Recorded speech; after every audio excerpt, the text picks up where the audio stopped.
Olá, sejam todos bem-vindos a mais uma aula de Python. Hoje, então, apresentando aí a aula de número 5, né, com a parte, então, de listas, né? Vamos a ver aí um pouco do básico, né, da questão da parte de listas. Então, nas listas, a gente vai começar a apresentar aqui como é que faz para representar uma lista, né? Em Python, temos aí duas formas de representar uma lista, que são elas. No caso, por exemplo, aqui é a questão do list, né, entre parênteses, e tem a questão também da entre colchetes vazios, né? Então, entre colchetes aí podemos representar uma lista ou apenas utilizando a função list entre parênteses, tá? No caso, para adicionar valores, né, para adicionar elementos em uma lista, né, em Python, a gente vai utilizar então a função append, tá? E essa função append vai adicionar então elementos sempre na última casa, né, dessa lista, né? Por exemplo, temos aqui uma lista com os seguintes elementos, né? 0, 10 e 23. Se eu quiser, por exemplo, adicionar o número 20, né, vou ter que utilizar exemplo.append 20 e aí a saída, o 20 vai ficar então no último lugar aqui dessa lista, né? Aqui, ó. Então, o append ele vai ficar nesse último lugar aqui dessa lista, tá? Seguindo aqui, vamos ver agora como é que são representados os índices, né, em Python, né? Os índices e listas no Python são representados da seguinte forma, né? Podemos ler tanto da esquerda para a direita, quanto da direita para a esquerda. Então, da esquerda para a direita. Da esquerda para a direita, vamos ler então da forma positiva, começando pelo valor zero, né? Então, a gente lê a lista da esquerda para a direita, começando pelo valor zero. Por exemplo, temos aqui esses elementos, né? 23, um elemento string, olá, 34, 91 e 2.1.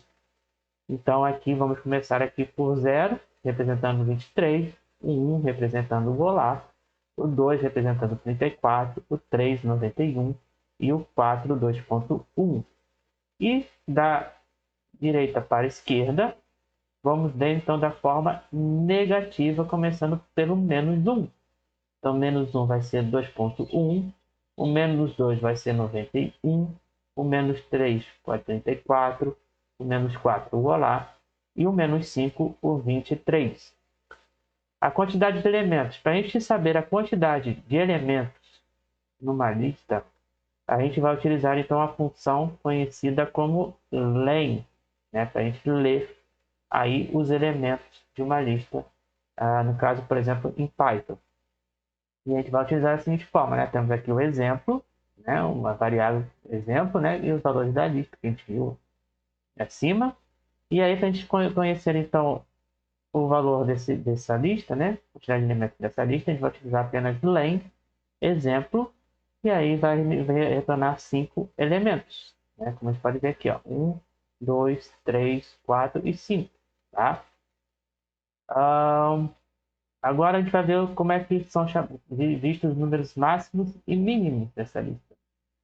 Lembrando que, no caso, para ver o número máximo e mínimo, né, ele não funciona se tiver aí valor string, tá? Quando tiver valor string aí, ele não funciona, tá bom? Porque ele não é considerado um valor numérico, tá? Esse é um valor string com aquele valor com as aspas, certo? Então, o valor máximo, né, nós temos aí a nossa lista, né?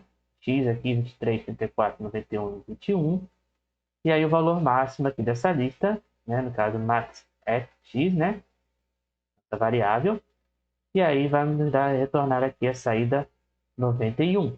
A 91 aqui é o nosso valor máximo.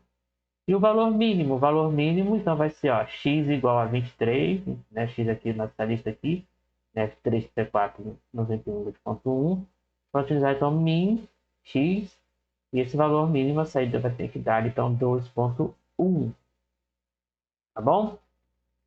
Aí agora, por exemplo, para a gente ordenar a lista, né? Para a gente ordenar os valores dessa lista, a gente pode utilizar então a função sort. E nessa função sort, então, ela pode servir para tanto o valor numérico quanto o valor string, né? Para a gente ordenar também. E aí a gente utiliza então esse valor string, essa função sort, da seguinte maneira, tá? Da ordem crescente. Na ordem crescente, nós temos aqui a lista, que a gente viu no slide anterior. E aí o valor sort a gente vai utilizar apenas x.sort e parênteses vazio, tá? Parênteses vazio.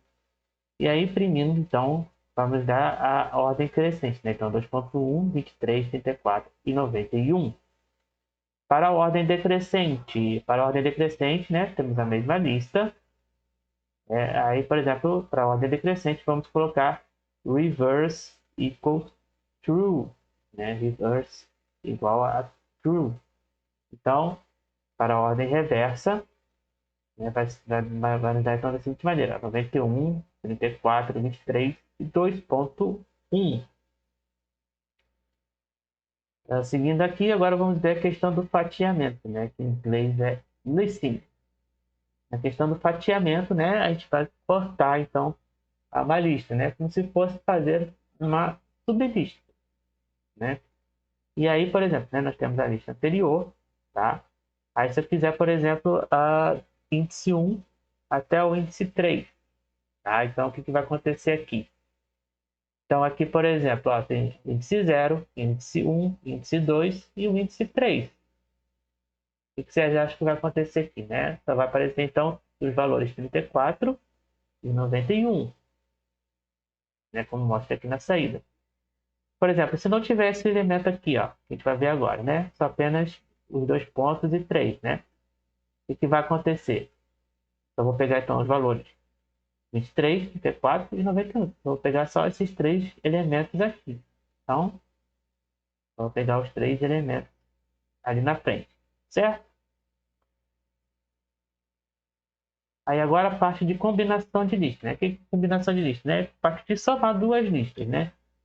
A gente combinar então duas listas, eu vou somar duas listas. Por exemplo, uma lista X, né, com os elementos 1, 2 e 3, e a lista Y com os elementos string A, B e C. Para somar X mais Y, aí eu vou fazer o quê? Vou somar dar 1, 2 e 3, A, B e C, tá? E ao contrário, Y mais X, então a saída vai me dar A, B, C, 1, 2 e 3. Ok? Então, esse foi a nossa aula de número 5 aí de Python, né? Foi só uma repassada aí na questão de listas, tá? E aí, na aula que vem, eu vou começar então a trabalhar aí com alguns exemplos aí, exercícios, né, de listas, tá? Na aula de número 6, tá bom? Então, nos veremos em breve aí na aula de número 6. Lembrando que as aulas, né, acontecem ao vivo, tá? No nosso canal na Twitch, né? O IUPTV, né? O link vai ficar na descrição do vídeo, tá? Os slides para vocês consultarem, então, vai ficar lá no nosso GitHub, né? Matemática com IUP. O link também está lá, então, na nossa descrição dos vídeos, certo? Então, muito obrigado pela atenção. Então, nos veremos na semana que vem aí, a partir das 4h30 da tarde, por aí, né? Que começa a nossa aula de Python. Bom, então é isso, tá? Obrigado aí pela atenção. Nos veremos, então, na próxima aula.